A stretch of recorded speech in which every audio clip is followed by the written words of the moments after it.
estamos bastante abajo, por supuesto comparados, como siempre nos comparan, con el resto de países de la ONU, que no son necesariamente un buen referente para nosotros.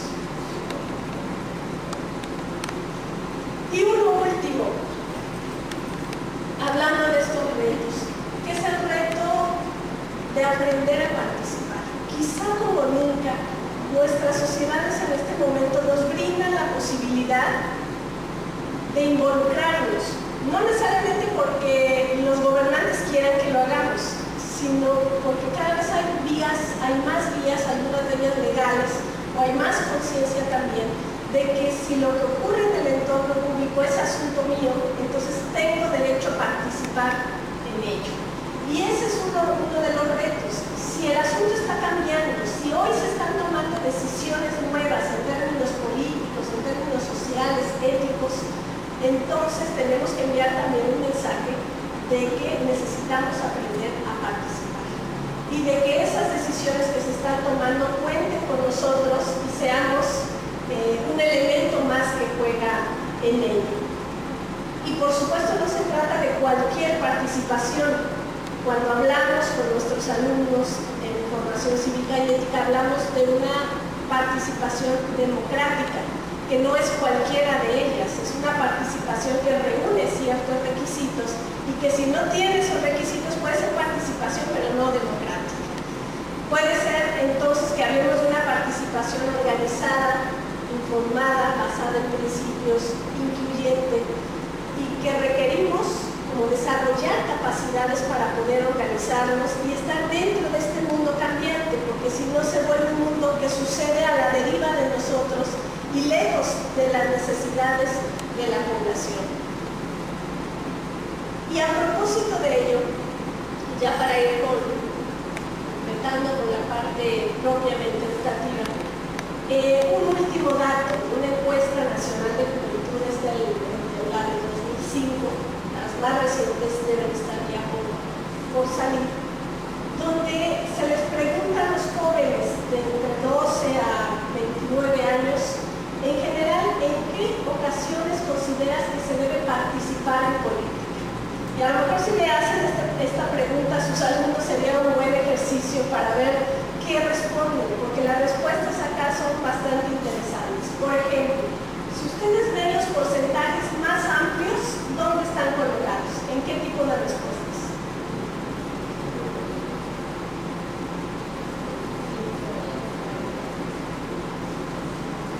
Si se fijan, hay como varios puntos. Uno es este, ¿no?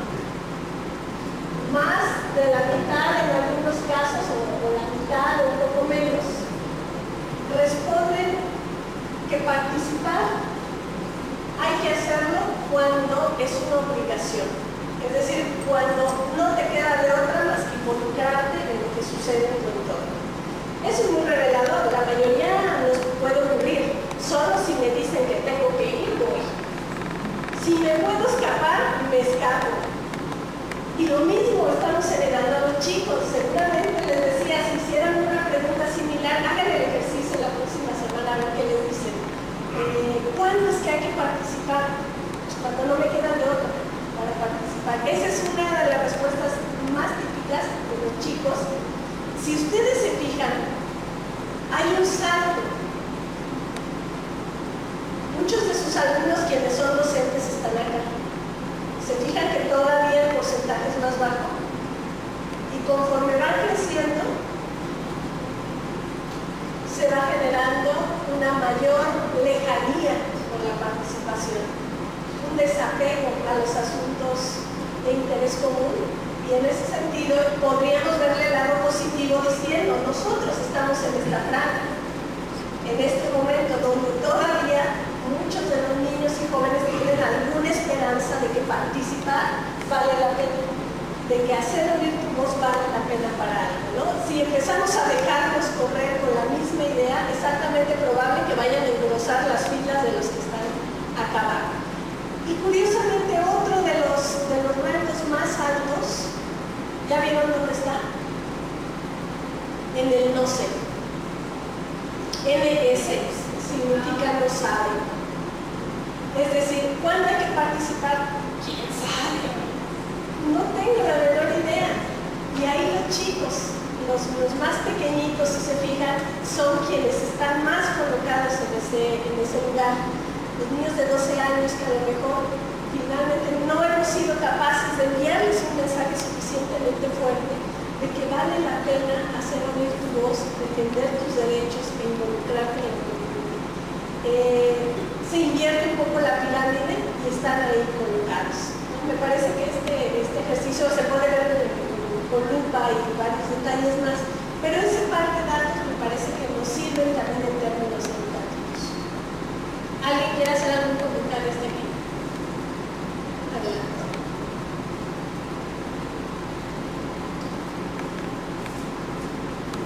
Y uno más, la idea de construir una sociedad democrática e historizada.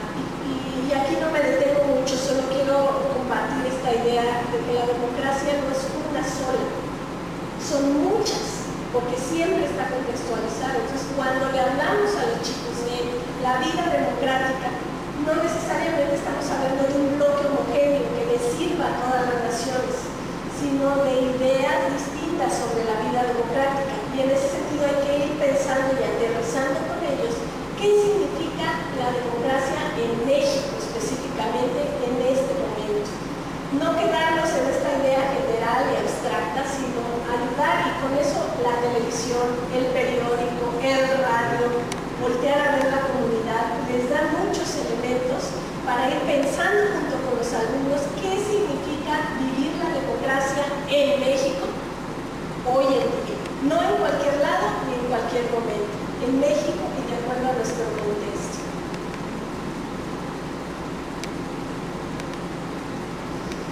Y a partir de eso, es a partir de eso que durante muchos años se ha planteado esta pregunta. Entonces, ¿qué necesitamos aprender? Me decían algunos de ustedes que son profesores de la asignatura, pero me da la impresión de que no todos, ¿verdad? ¿Quién imparte la asignatura? ¿Quién sí imparte la asignatura? ¿3? Bueno, entonces voy a partir que la enorme mayoría no necesariamente ha visto los programas de estudio de la asignatura Formación Cívica y Ética. ¿Es así? No necesariamente lo han visto. Bueno, lo que viene en ese programa es finalmente una respuesta posible a esa pregunta. ¿Qué necesitamos aprender para la vida ciudadana? Entendiendo que es diversa, entendiendo que hay un gran relativismo, entendiendo que hay retos como los que acabamos de ver. Si eso es así, una de las posibles respuestas que hace una sociedad es a través de su currículum. Y lo que ven el día que quieran echarle un ojito en el currículum es eso. Sin embargo, no es la única respuesta, hay más maneras de responder a ello. Y por ejemplo, Sylvie Schmelkes, que muchos de ustedes habrán leído de alguna u otra manera, da algunas respuestas también y dice: pensar en la vida y en la convivencia social en este momento nos demanda como educadores plantearnos algunos asuntos o algunos aprendizajes. Uno de ellos es aprender a comunicarnos. Quienes estuvieron en la mañana hicimos un ejercicio que tenía que ver con el diálogo y la comunicación y pudimos develar lo difícil que es comunicarse adecuadamente, lo enormemente complicado que puede ser mandar un mensaje al otro, escuchar al otro, ponerme en el lugar del otro. Eso que tiene que ver con el proceso de comunicación y que se convierte o sirve de herramienta para asuntos como el diálogo y la toma de acuerdos. Dirá Sylvie Schmelkes, aprender a comunicarnos es uno de los asuntos que tendríamos que asumir como retos educativos. Contar con elementos para entender al otro o a los otros, es decir, empezar a conocer al otro para poder entenderlo. Es muy difícil entender a alguien si no te acercas a él para conocerlo. Entonces, es otra de las necesidades de aprendizaje. Otra es empezar a atender problemas y retos de manera colectiva. El trabajo colectivo es una de las maneras que tenemos de promover la participación, la organización desde el aula y sin necesidad incluso de mencionar la palabra formación cívica y ética. Si promovemos un trabajo colaborativo, un trabajo en equipo, estamos sin duda abonando, allanando el camino para poder generar aprendizajes para la vida ciudadana, sin, repito, mencionar siquiera el nombre. Necesitamos desempeñarnos de manera adecuada en un ambiente democrático, aprender a hacer, aprender a vivir en democracia, y también necesitamos aprender a valorarnos. Esta parte de valorarnos, a veces quienes nos dedicamos a eso solemos dejarla fuera, porque no tiene que ver con lo político, ni con lo social, todo eso, sino por una parte del individuo, una parte intrapersonal a veces, que es el autoestima, de la capacidad de cada persona para saberse valioso. Es muy difícil que una persona quiera participar, levante la voz, defienda sus derechos si no se aprecia. Entonces, de pronto, un aporte muy específico que ustedes pueden hacer desde el salón de clases es apoyar para que los chicos y las chicas se sientan valorados y apreciados. Esa a veces puede ser la semilla que haga la diferencia entre nunca levantar la voz y permitir que se viole tu dignidad como persona y ser capaz de poner un freno y decir hasta aquí. Esa puede ser una diferencia y puede ser un aporte que alguien de ustedes decida y diga, a lo mejor yo no me concentro en otros asuntos de la formación cívica y ética, pero yo me concentro sí en la capacidad de mis alumnos para saberse valiosos. Y ese es un gran aporte ya y un aprendizaje para la vida ciudadana.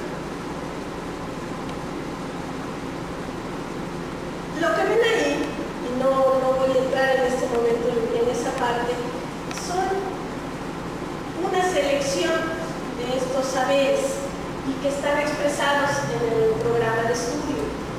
Si eso es lo que necesitamos, ¿cómo lo podemos ordenar para que más o menos tenga un nombre claro y sepamos por dónde entrarle didácticamente?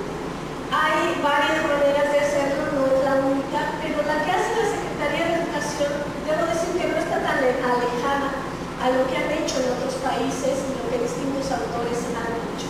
Necesitamos entonces un compromiso educativo para trabajar sobre esos asuntos que están ahí al menos. Ustedes los ven, son asuntos como el conocimiento y cuidado de sí mismo, que es eso, o sea, aceptarte, quererte, y entonces entender que desde ese valor puedes aportar a la sociedad. Autorregularte en la libertad, ser capaz de ponerte frenos o de usar, aprovechar la dignidad humana como un referente para decidir qué hacer y qué no hacer de manera personal. El sentido de pertenencia a la comunidad, a la nación, a la humanidad, el respeto y aprecio a la diversidad, el manejo y la resolución de conflictos, en fin, ustedes los ven ahí.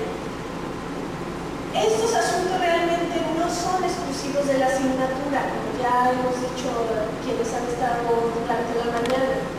Se trata de elementos y de capacidades que cualquier espacio de la escuela puede aportar. Por ejemplo, el asunto de la resolución de conflictos. Realmente, en cualquier espacio, absolutamente cualquiera, vamos a tener conflictos, y la capacidad para no resolverlos de manera violenta y sí resolverlos mediante el diálogo es algo que se puede ejercer en cualquiera de los espacios educativos si se toma la decisión pedagógica de hacerlo también y se tienen las herramientas para hacerlo.